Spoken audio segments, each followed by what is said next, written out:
Profile lock. Munay uso karon nya, trending na diri sa social media. Unya ang nakalagot ani nila bagkay magsigig pang ad. Sigig pang ad. Unya pagkahuman, paglili nato sa ilang mga Facebook, nakalak. Sa may tuyo dahil ninyo. Nangita mo gyabi sa inyong profile para maabre. Pag sureball ko na mo, kay ginaingon ra bagyod na sa kadaghanan nga kanang galak og profile na anay gilikayan na ako na modos scammer ko ng uban. Dili ko sureball pero mo rin akong nadunggan. Pero posible nga tinuod. Kay wa man kay kinahanglang taguan. Kung wa ra kay gilikayan, na may gilikayan. Dako dagway utang.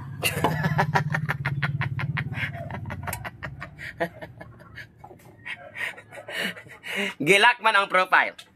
Mahadlok dagway paninglan. Tarunga. Ayamog sigig pang-ad kong nakalak ang inyong mga profile. No? Kaya murag insulto kay na sa inyong gipang-ad.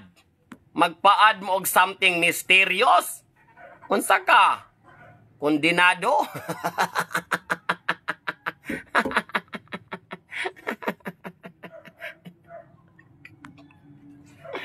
Basta wala kay gikahadlukan, free ra gyud na imong profile sa Facebook. Oh, pero na kay gitaguan, posible gyud na nga imong gilak para dili ka mahibal-an, para dili ka ma-update o para dili ka masundan kung unsa magana imong mga daotan nga binuhatan. Maura na siya.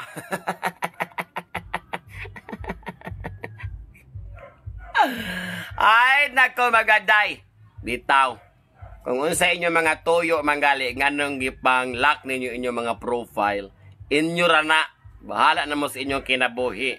Pero ako, kung magpa-ad-ad na ako dahil nakalock ng profile, i-block na ako diritso. So may kapuslanan, anak. Kaya lami man sad nang makita tagkisa po ng mga hitsuraan ni.